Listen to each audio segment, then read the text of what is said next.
성경에서 환난이라는 주제는 참 만만치 않은 주제입니다. 그 환난이라는 말이 시련이라는 말도 관계가 되고, 고난, 박해, 연단, 역경, 그 관련된 그 단어들이 참 많습니다. 그 환난을 겪는다. 세상의 본질이 사실은 환난입니다. 그 세상에 산다는 것은 환난을 속으로 들어간다는 말하고 똑같습니다. 세상에 살면서 환난이 없는 그런 인생은 없어요. 오늘 본문의 말씀에 우리가 하나님의 나라에 들어가려면 우리가 많은 환난을 겪어야 할 것이라, 이런 말씀을 하십니다. 이 말씀이 우리에게 어떤 의미가 있는지 한번 해석해 봅시다. 우리는 고통을 싫어해요. 고통이 없기를 원해요. 어떤 육체적 고통이나 마음의 고통이나 그 어떤 것도, 어떤 사회적 인간관계에서 일어나는 고통이나 그 어떤 것도 원하지 않습니다. 근데 이제 우리가 살면서 이제 우리가 힘들고 마음을 힘들게 하는 거, 막 마음을 어렵게 하는 거, 몸도 마찬가지고요. 그런 것을 좋아하지 않아요. 그런데 또 이것도 알아요. 힘들고 어려운 것이, 우리에게 고통을 주는 것이 꼭 나쁘지만은 않다 하는 것도 알아요. 예를 들어서 쉬는 날이에요. 쉬는 날인데 집에서 뒹굴거리면서 TV나 보면서 그냥 쉬었어요. 그냥 집에서 헐렁하게 옷 입고 뒹굴뒹굴 쉬었어요. 그럴 수도 있어요. 그런데 또 이런 사람도 있어요. 쉬는 날 배낭 메고 산으로 올라가는 거예요. 등산을 하는 거예요. 막 심장이 막 뛰고 막 땀이 나고 막 엄청나게 힘들어요. 발바닥이 아프고 무릎도 아프고. 그렇게 힘든 하루를 보내요. 그런데 이렇게 힘들게, 이렇게 고통스럽게 하루를 보낸 사람이 꼭 나쁘다고 할 수는 없어요. 그 사람이 오히려 오늘 하루 나 정말 맑은 공기 마시고 오늘 하루 참 나에게 보람찬 하루였다, 아주 좋은 하루였다, 그렇게 느낄 수도 있어요. 그러니까 고통이 없는 것이, 모든 고통으로부터 면제된 것이 꼭 좋은 것만은 아니다. 적당히 힘든 것, 어떤 감당할 만한 어떤 시련, 이런 것은 그렇게 나쁘지 않다. 여러분 그렇지 않습니까? 또 어떻게 보면 또 필요할 수도 있어요. 이렇게 몸이 적당히 땀도 나고 힘들고 어렵고 그렇게 하면 마음의 건강에도 더 좋고 육체의 건강에도 좋다는 것을 우리가 다 알아요.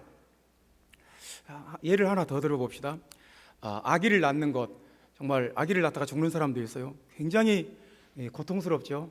출산의 고통이 참 큰 고통입니다. 성경에도 그런 고통이 나와 있어요. 그런데 그 새 생명 탄생의 기쁨이 워낙 크기 때문에 그 큰 고통이 사라지는 거예요. 그러니까 굉장히 큰 고통이지만 새로운 생명이 탄생했다는 그 기쁨과 그 축복과 그 영광 때문에 그 이전의 그 고통은 별로 비중이 없어지는 거예요. 그래서 이렇게 생각하지 않습니다. 나는 아기 낳는 것이 너무 힘들고 고통스러우니까 나는 임신하지 않겠다, 그렇게 생각하지 않습니다.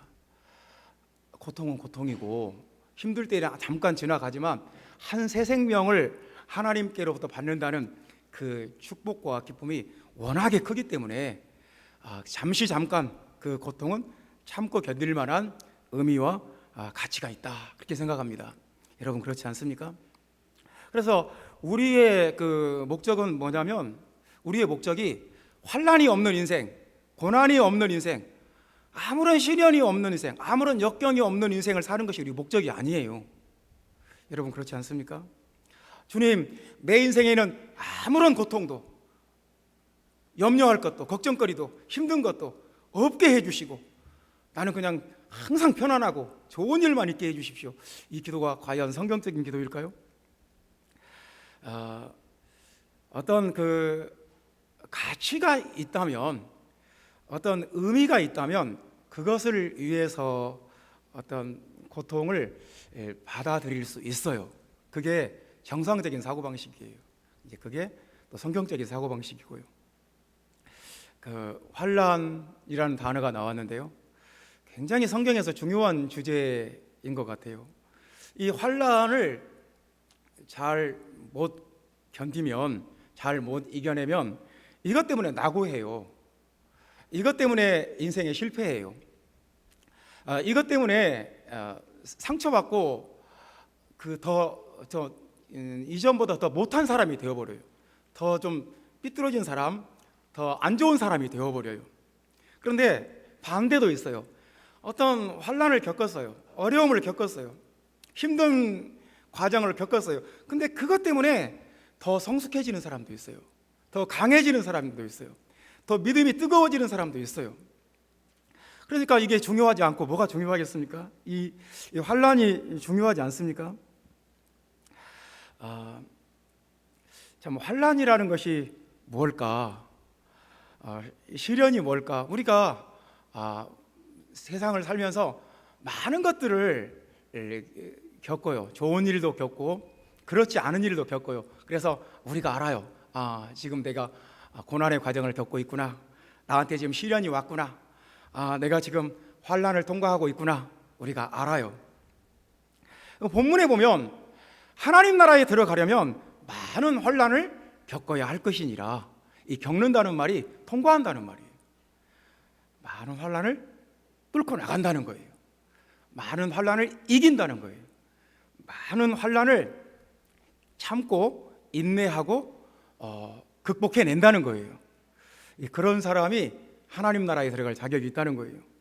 그러니까 하나님 나라라고 하는, 복음이라고 하는 굉장히 중요한 가치를 위해서, 그 목적을 위해서, 그 의미를 위해서 환난을 통과해야만 된다는 거예요. 그리고 할 수 있다는 거예요. 이 본문이 원하는 사람이, 본문이 우리에게 가르치는 이런 사람이 되라. 환난을 통과하는 사람, 환난을 극복하는 사람, 견뎌내는 사람, 이기고 승리하는 사람. 환난이 왔다고 주저앉아버리는 사람이 되면 안 된다는 것입니다. 오늘 본문이 우리에게 가르치는 말씀이 바로 그 말씀입니다. 이 환난을 통과하는 세 가지 영적 포지션이 있어요. 환난을 겪어내고 환난을 극복해내는 세 가지 영적 포지션이 있는데, 그게 뭐냐면, 첫 번째는 제자는 환난을 견뎌낸다 하는 말씀입니다. 제자는 환난을 이겨낸다. 그러니까 예수님을 믿는 사람은 예수님의 그 능력으로 환난을 견뎌낸다 하는 말씀입니다. 여러분 모두 예수님의 제자가 되므로 환난을 이겨내시기를 주님의 이름으로 축원합니다. 오늘 본문에 19절부터 28절 말씀까지가 본문인데요, 본문에 제자라는 단어가 4번 나왔어요. 20절에 한 번 나오고요, 21절에, 22절에, 28절에. 그러니까 이 단어가 굉장히 지금 눈에 띄는 단어예요. 굉장히 중요한 단어임에 틀림이 없어요. 누가 제자냐? 복음을 받아들인 사람이 주님의 제자입니다. 이 본문에서 그렇게 쓰였어요. 주님의 바울이 전하는 복음을 받아들인 사람, 그걸 믿는 사람. 근데 또 누가 제자냐? 환난을 견뎌내는 사람이 제자다. 22절 말씀 우리 다 같이 읽어봅시다. 제자들의 마음을 굳게 하여 이 믿음에 머물러 있으라 권하고, 또 우리가 하나님 나라에 들어가려면 많은 환난을 겪어야 할 것이라 하고, 많은 환난을 겪어도, 어떤 환난이 있어도 끝까지 믿음에 머물러 있고 믿음을 지키고 믿음으로 승리하고, 이런 사람이 제자예요. 그러니까 아무나 제자가 못 되는 거죠. 주님의 제자가 된다는 것은 크나큰 영광스러운 칭호임에 틀림이 없어요. 그래서 여기서 우리가 알 수 있는 것은 뭐냐면, 어떤 환난을 견뎌내지 못하면 주님의 제자가 될 수가 없다는 거예요. 역경을 극복하지 못하면 주님의 제자가 될 수 없다는 거예요. 고난을 이겨내지 못하면 주님의 제자가 될 수가 없다. 주님의 제자가 되려면 그 모든 과정을 겪어야 된다. 예를 들어서 어떤 우리 형제가 군대를 갔는데 해병대나 특전사를 갔다고 합시다. 그런데 그 영예로운 대한민국 그 특급 전사가 되기 위해서는 그냥 되지 않아요. 그 훈련 과정이 있어요. 굉장히 힘든 그 훈련 과정을 통과를 해야 돼요. 중간에 나는 이렇게 훈련이 센 줄 몰랐다고, 이렇게 힘든 훈련은 나는 못 받겠다고 하면 그 사람은 자격이 안 되는 거예요. 그러니까 아무나 해병대나 특전사가 될 수가 없는 거죠. 마찬가지예요. 주님의 제자가 아무나 될 수가 없어요. 주님의 제자가 되려면 그 환난을 이겨내야 돼요. 통과해야 돼요. 극복해야 돼요. 그 예수님이 마태복음 13장 21절에 이렇게 말씀했어요. 어떤 하나님의 말씀을 받았는데 그 말씀 때문에 환난이나 박해가 일어날 때 그냥 넘어지는 사람도 있더라. 그 사람은 돌짝밭이다. 주님의 제자가 아니라는 거예요. 그러니까 이 사람이 주님의 제자인지 아닌지 이 구분해내는 그 기준이 뭐냐면, 환난이나 박해가 왔을 때 견뎌내는가 아니면 그냥 낙오해버리는가, 이거 보면 안다는 거예요. 그 속에 뿌리가 없어 잠시 견디다가 말씀으로 인해 환난이나 박해가 일어나는 때에는 곧 넘어지는 거예요. 그냥 순식간에 넘어져 버려요. 그냥 막 낙오해버려요. 이런 사람은 좋은 땅이 될 수 없다. 주님의 제자가 아니라는 거예요. 그러니까 제자인지 아닌지 아는 기준이 뭐냐면, 환난을 견뎌내는지 여부가 제자인지 아닌지 구별해내는 기준이에요. 형제자매 여러분, 주님의 제자는 이상하게 환난을 잘 극복해요. 세상에서 어떤 일을 당해도, 어떤 상처를 받아도 오뚜기처럼 벌떡 일어나요. 회복이 돼요. 치유가 돼요. 왜냐하면 주님의 복음이 그 안에 있고 주님의 성령이 그 안에 있기 때문에 어떤 일을 만나도, 무슨 일을 당해도, 어떤 소리를 들어도 다시 일어서고 회복이 돼요. 주님의 제자예요. 하나님께서 특별히 쓰실 사람에게는 환난도 많이 주시는 것 같아요. 나는 내 인생에는 왜 이렇게 힘든 일이 많은가, 나는 왜 이렇게 어려운 시련을 많이 겪는가 몰라요. 우리는 그 인생의 신비를 다 알 수가 없어요. 그런데 이렇게 볼 수도 있어요. 하나님께서 그분을 귀하게 쓰시고 싶은 거예요. 하나님께서 그분을 특별하게 훈련시켜서 사용하고 싶으신 거예요. 그래서 그 하나님 나라에서 가장 귀한 사람, 가장 정말 금보다도 귀한 믿음의 사람은 무엇으로 세워지느냐면 시련으로 세워진다는 거예요. 그러니까 성경을 많이 읽고 많이 배우고 신학 박사 학위 받고 그렇게 해서 하나님의 사람이 될 수도 있지만, 성경은 그렇게 말해요. 믿음의 연단을 통해서 금보다 더 귀한 믿음을 갖게 되고, 정말 예수님이 나타나실 때 칭찬과 영광과 존귀를 얻는 사람은 어떤 사람이냐? 믿음의 시련을 통과한 사람, 믿음의 어떤 고난을 통해서 연단을 받은 사람, 이 사람이 이 하나님 나라에서 그 금보다 귀한 사람, 정말 정금같이 나오는 사람, 아주 보석같이 귀한 사람이 된다는 거예요. 형제자매 여러분, 우리가 세상에서 하나님의 말씀 때문에 당하는 고난이 있고, 믿음을 갖고 있기 때문에 받는 고난이 있고, 그런데 이 고난과 괴로움이 큰 것 같아도 하나님 앞에서 받을 영광에 비교하면 너무나 작고 가볍다는 거예요. 우리는 살면서 내 앞에 닥쳐오는 어떤 어려운 일들, 힘든 일들, 괴로운 일들 산더미처럼 크게 느껴지고 정말 깔려 죽을 것 같이 느껴지지만, 사실 영적인 눈으로 하나님 앞에서 받을 그 영광의 무게에 비교하면 아주 솜털같이 가볍다는 거예요. 그러니까 여러분이 인생이 힘들다고 죽겠네, 못 살겠네, 못 하겠네 그러면 안 돼요. 이게 가벼운 거예요. 왜? 우리가 받는 그 시련 때문에 앞으로 주님께 받을 영광에 비교하면 이건 가벼운 거예요. 환난에 아주 경한 것이 지극히 크고 영광에 중한 것을 가져온다고 말씀했어요. 그러니까 무엇이 무거운 것이냐? 영광이 무거워요. 우리에게 닥쳐오는 환난은 그 순간은 죽을 것 같아요. 막 숨이 막힐 것 같고 정말 내 인생이 끝날 것만 같아요. 근데 지나고 나면 별것도 아니에요. 내가 작년 이맘때 막 머리 아프고 막 스트레스 받고 잠도 못 자고 막 그랬는데 지금 내 그때 뭐 때문에 그랬더라 기억도 안 나요. 그러니까 그 당시에는 좀 힘들어요. 근데 지나고 나면 별것도 아니에요. 생각도 안 나요. 그렇지 않습니까? 여러분 5년 전에 상처받은 거 생각납니까? 3년 전에 스트레스 받은 거 기억납니까? 다 지나가 버려요. 아무것도 아니에요. 그 주님을 위한 고난과 환난 때문에 받는 영광이 훨씬 더 크고 영원하고 무겁고 귀한 거예요. 그래서 예수님의 제자는 환난을 이겨요. 진짜 제자는 환난을 이겨요. 환난을 못 이긴다, 시험을 못 통과한다, 어떤 조그만 시련이 와도 그냥 주저앉아버린다, 주님의 제자라고 할 수가 없는 거예요. 거기서 나타나요. 이 사람이 진짜인지 아닌지 그걸 보면 알 수 있어요. 예수님의 제자는 이런 사람이에요. 소망 중에 즐거워하며 환난 중에 참으며 기도에 항상 힘쓰며.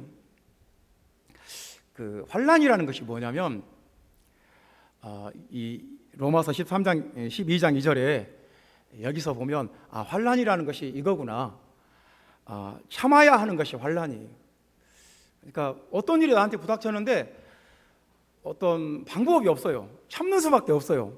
가서 맞서 싸울 수도 없고 가서 따질 수도 없고 그냥 조용히 참아야 돼요. 이게 환난이에요.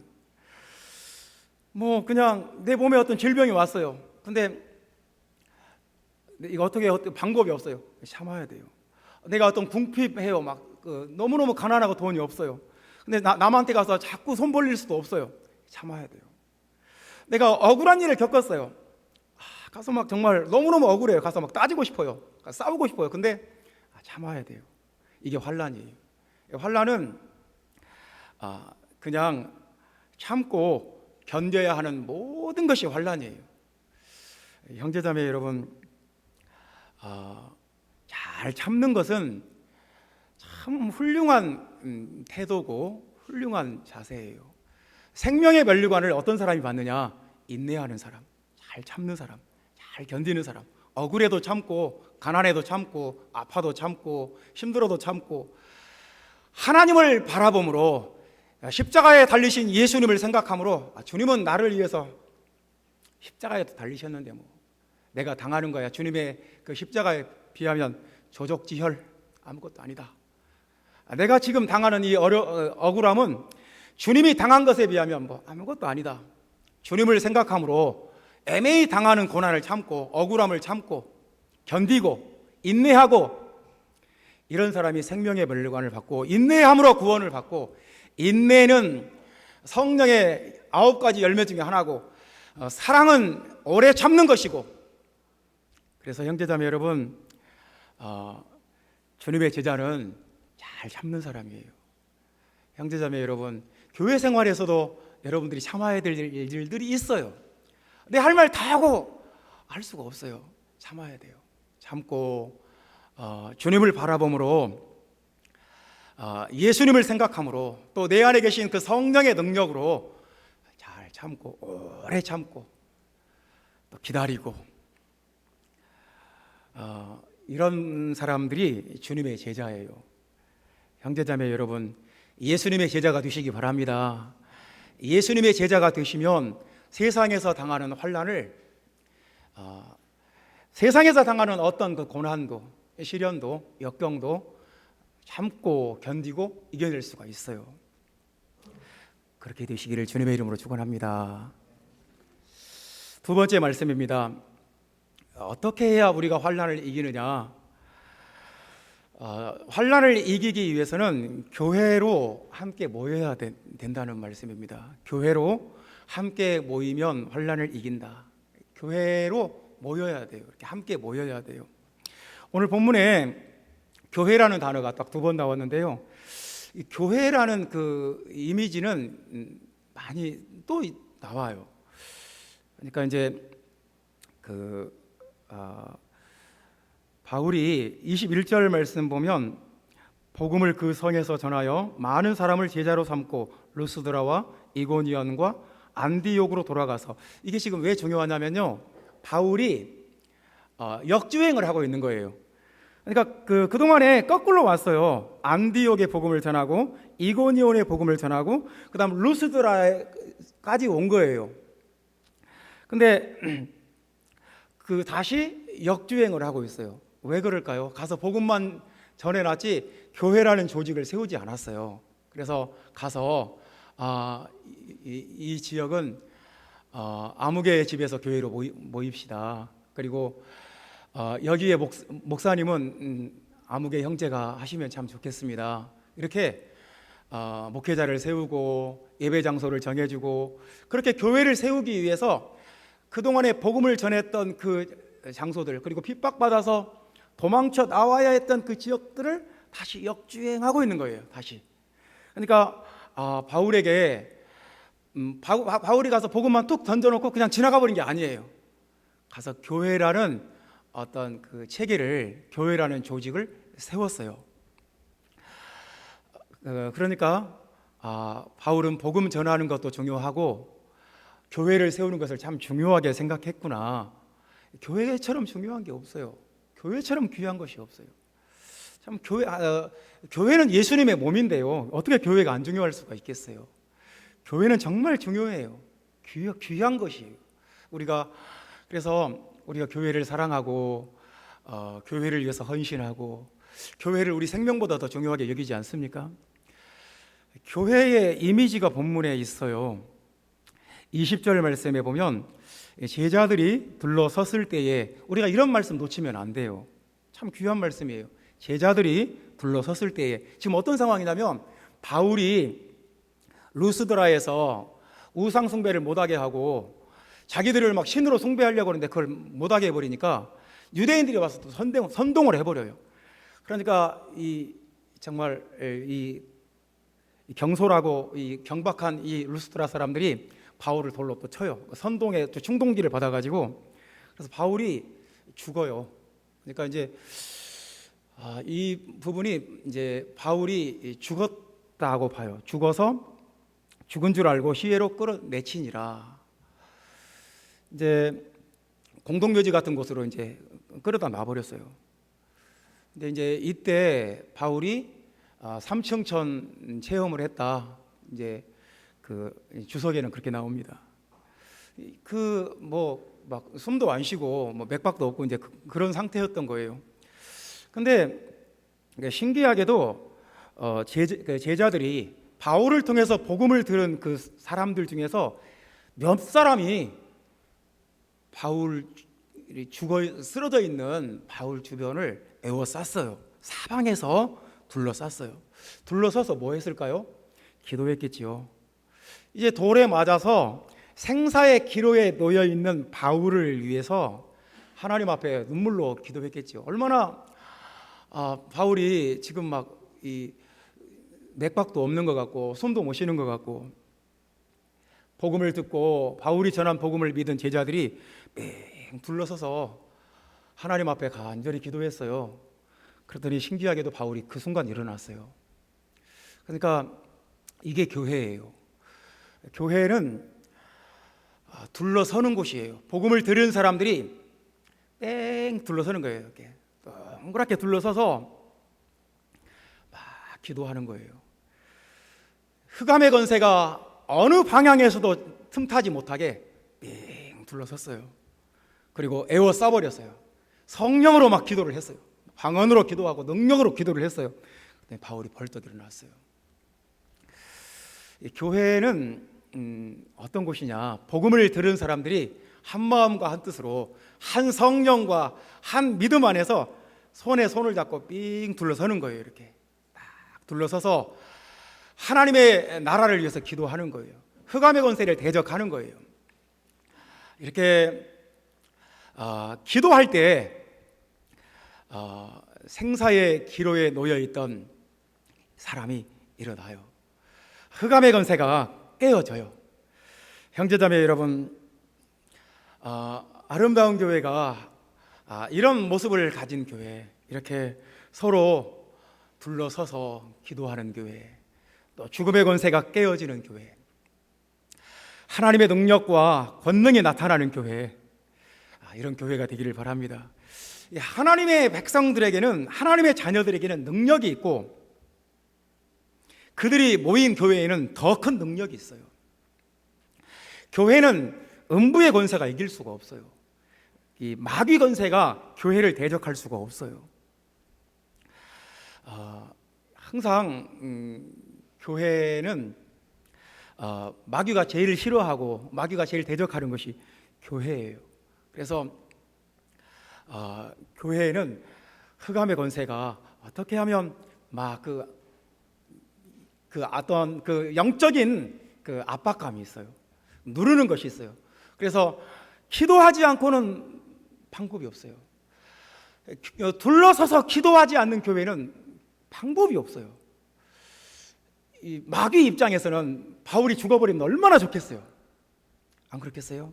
이제 1차 선교 여행이 거의 이제 마무리됐는데 앞으로 2차 선교 여행도 해야 되고 3차 선교 여행도 해야 되는데, 마귀 입장에서는 바울이 거기서 죽어버리면 얼마나 좋겠어요.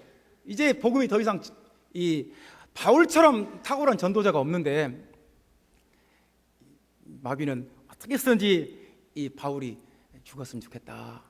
근데 교회가 둘러서서 기도했을 때 그 바울이 살아났어요. 그러니까 교회는 어떤 곳이냐면 한 마음과 한 뜻으로 성령 안에서 둘러서서 기도하는 곳이에요.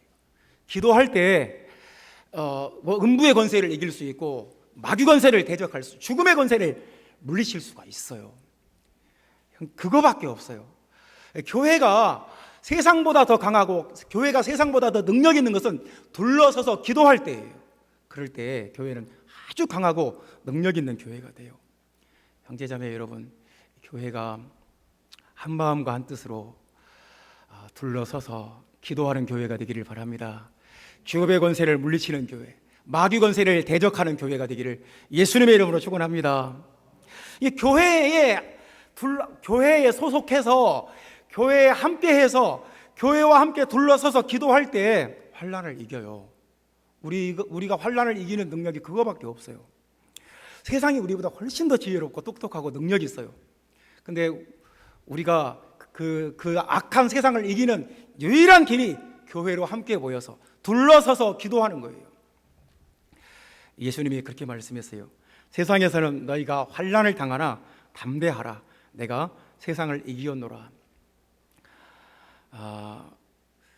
내가 환난을 이기었노라 이렇게 말씀해도 되고요. 세상을 이기었노라. 세상의 본질이 환난이에요. 여기서 주님이 하시는 말씀이 뭐냐면 우리의 소속은 세상이 아니라는 거예요. 우리가 세상에 속한 사람들이 아니기 때문에, 교회에 소속한 사람이기 때문에 환난을 당한다는 거예요. 교회에 속한 사람이기 때문에 당하는 그 환난이 있다는 거예요. 그 환난을 이기기 위해서는 둘러서서 손에 손잡고 같이 기도하는 수밖에 없어요. 다른 뭘로 이기겠어요? 온 교회가 한 마음과 한 뜻으로 찬양할 때 우리가 이기고, 기도할 때 이기고, 말씀 듣고 그 말씀을 묵상하고 그 말씀 붙들고 나아갈 때 흑암의 권세 이기고 세상에서 오는 환난을 극복할 수가 있어요. 교회에는 세상으로부터 오는 고난이 있고, 그리고 어떤 사역을 하기 때문에 오는 고난이 있고, 하나님의 일을 하기 때문에 당하는 고난이 있고, 또 그리스도의 남은 고난이 있어요. 그래서 교회는 뭐라고 할까요? 어떤 무거운 짐을 모두가 지금 같이 들고 있어요. 같이 들고 있는데 백지장도 맞들면 나은 거예요. 모두가 한 마음과 한 뜻으로 이렇게 짐을 버텨주면 충분히 버텨요. 근데 이 사람 빠지고 저 사람 빠지고 다 빠져요. 몇 사람만 막 간신히 버티고 있어요. 그러면 환난을 이기기가 참 어렵죠.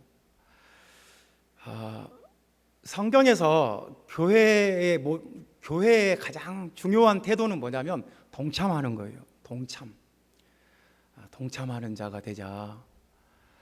교회에 어떤 무거운 고난이 있든지 무거운 짐이 있든지 같이 힘을 합치고 동참하자. 그 요한계시록 1장 19절 말씀에 보면 사도 요한이 이렇게 고백해요. 나 요한은 자기 소개를 합니다. 나 요한은 너희 형제요, 예수의 환난과 나라와 참음에 동참하는 자다, 그렇게 말해요. 나는 사도다, 나는 복음 전하는 사람이다, 그렇게 할 수도 있었을 거예요. 근데 자신의 본질을 그렇게 소개해요. 나는 형제다, 나는 여러분과 똑같은 형제다, 그리고 예수님의 환난과 나라와 참음에 동참하는 자다. 동참하는 것이 결정적이에요. 교회의 영적 싸움에 동참하는 사람이 있고 그렇지 않은 사람이 있어요. 교회는 빨리 와서 지금 교회에 영적 싸움이 벌어졌다, 지금 생사의 기로에 있고 바울이 죽으려고 하고 우리 같이 모이자, 에워싸자, 우리 둘러서서 같이 기도하자, 그래야 흑암의 권세를 이기고 마귀 권세를 대적할 수 있다, 동참하자. 알겠어, 나도 가서 동참할게, 나도 같이 기도할게, 이런 사람이 있고, 나는 피곤한데 알아서 하겠지 뭐, 이렇게 할 수도 있어요. 근데 교회에 어떤 영적 싸움이 벌어졌을 때, 교회는 항상 영적 싸움이 있어요. 기도로 동참하고 찬양으로 동참하고 헌신함으로 동참하고 자신의 생명을 드림으로 동참하는 사람이 되어야 돼요. 그래야 교회예요. 동참 안 하고 그건 그 마귀와 싸우는 것은, 가서 흑암의 권세와 싸우는 것은, 죽음의 권세와 싸우는 것은 알아서 하고 나는 거기서 빠질 거야, 이것은 참 안 좋은 태도예요. 형제자매 여러분, 누가 교회예요? 누가 형제예요? 누가 사도예요? 동참하는 자예요. 동참하는 자가 함께 둘러서서 환난을 이기는 교회를 세워요. 형제자매 여러분, 세상은 어차피, 세상의 본질은 환난이에요. 세상은 어차피 고해바다예요. 이 고통스러운 세상에서 더더군다나 우리는 세상에 속한 자가 아니고 이 하나님의 교회에 속한 자들인데, 이 교회로서 환난을 이기는 길은 동참하는 거예요. 둘러서는 거예요. 여러분, 그렇게 하시기를 주님의 이름으로 축원합니다. 기도에 동참합시다. 찬양에 동참하고 하나님의 교회를 위한 모든 일에 동참합시다. 세 번째는 하나님께 위탁해야 환난을 이긴다 하는 말씀이에요. 하나님께 위탁해야, 부탁해야, 맡겨야 환난을 이긴다. 23절 말씀 다 같이 읽어봅시다. 각 교회에서 장로들을 택하여 금식 기도하며 그들이 믿는 주께 그들을 위탁하고. 무슨 말씀이냐면요, 바울은 순회 전도 사역을 했어요. 그러니까 어느 한 교회를 맡아서 꾸준히 그 교회에 이렇게 담임 목사로 이렇게 있는 것이 아니라 가서 복음 전하고 교회를 세웠어요. 그리고 또 다른 지역으로 거기에 복음 전하고 또 교회를 세우고 또 다른 지역으로. 근데 새롭게 이제 교회가 시작됐는데 계속 이제 신생 교회들이에요. 이제 막 태어난 교회들, 아기 같은 교회들, 계속 돌봄과 가르침이 필요하지요. 근데 바울이 계속 그렇게 할 수가 없어요. 또 다른 지역에 또 복음 전하러 가야 돼요. 그래서 목회자를 세워요. 그리고 금식 기도하면서 주 예수님께 그 교회를 위탁했다는 거예요. 맡겼다는 거예요. 주님, 이 교회를 책임져 주십시오. 저는 또 다른 도시로 복음 전하러 가야 됩니다. 참 인간의 노력으로 할 수 있는 일도 있고 할 수 없는 일도 있어요. 그러니까 장로들을 택하고 금식 기도하고, 이것은 인간이 하는 일이고, 그 다음 일은 하나님께 맡겨야 되는 일이에요. 그래서 바울은 그것을 구분을 했어요. 내가 할 수 있는 일과 내가 할 수 없는 일은 그것을 다 구분을 했어요. 그리고 하나님, 이 교회를 책임져 주십시오.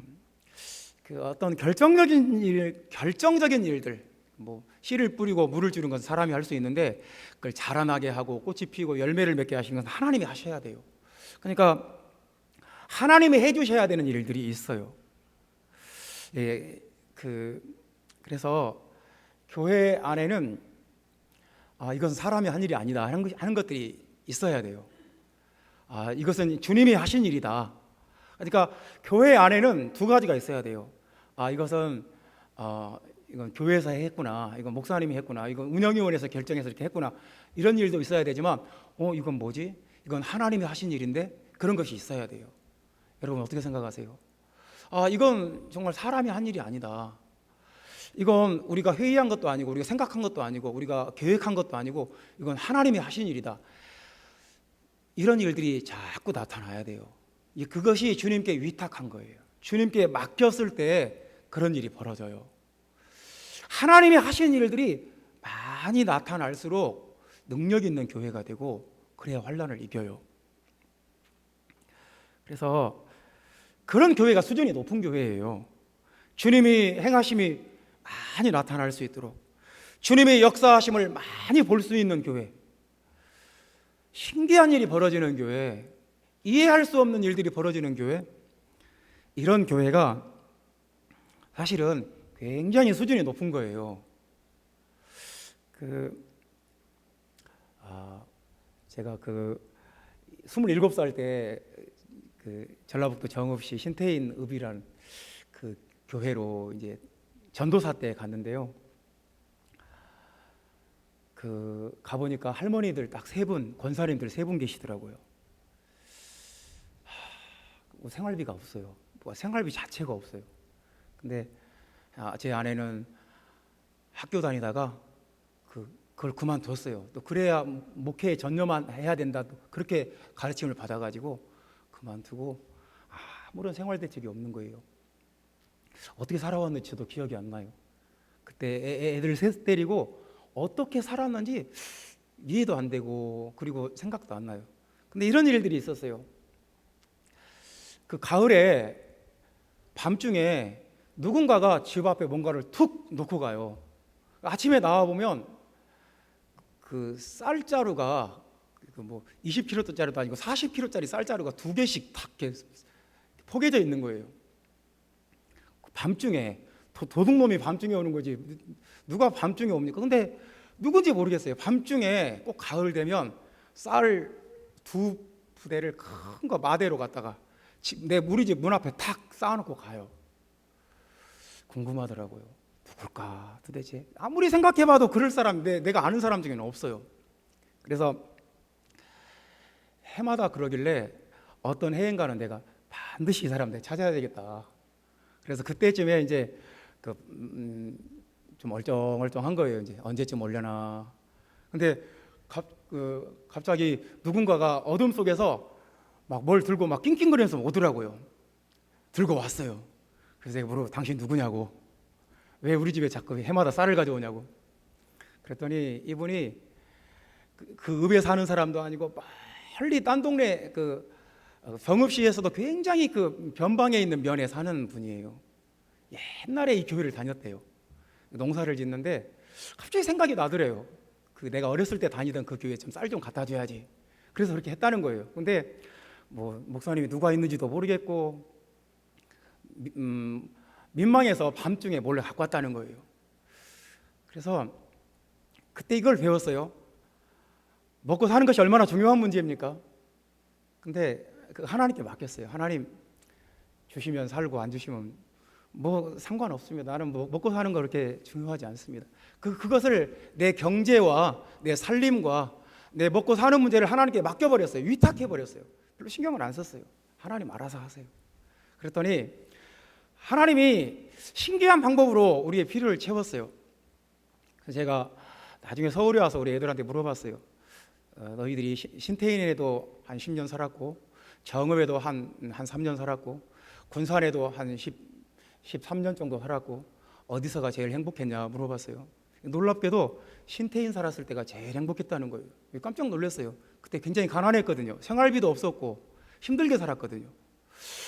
근데 그때가 가장 행복했다는 거예요. 그래서 그걸 배웠어요. 하나님께 맡겨야 될 부분들이 있다. 그러니까 어떤 것들은 내가 노력하고 내가 힘써야 될 부분이 있고, 어떤 부분은 하나님께 위탁해야 될 부분들이 있어요. 그래야 해결이 돼요. 그러면 그 환난을 이겨요. 근데 어떻게 쓰든지 내 힘과 노력으로 어떻게 해보려고 하면 더 어려워지는 것도 있어요. 형제자매 여러분, 그 하나님의 나라는 내 힘과 노력으로 다 해결되지가 않아요. 어떤 일들은 하나님이 직접 나서야 되는 일들이 있어요. 하나님이 해 주셔야 해결되는 일들이 있어요. 그래서 그때는 하나님께 맡겨버려야 돼요. 인간의 힘으로 해결되는 차원이 있고, 하나님이 역사해야 해결되는 차원이 있어요. 형제자매 여러분, 우리는 어떤 사람이 되어야겠습니까? 하나님께 맡겨야 되는 부분은 하나님께 맡겨버립시다. 이건 참 굉장히 영적인 수준이 높은 거예요. 우리는 환난을 이기고 환난을 통과하고 세상을 이기는 사람들이에요. 어떤 사람이 세상을 이기느냐? 예수님의 제자가 세상을 이긴다는 거예요. 예수님의 제자는 성령의 능력으로 어떤 환난을 겪어도 그것을 참고 견디고 이겨내요. 그것이 예수님의 제자예요. 그 속에 예수님이 함께 하기 때문에, 예수님의 능력이 역사하기 때문에 그런 일이 벌어져요.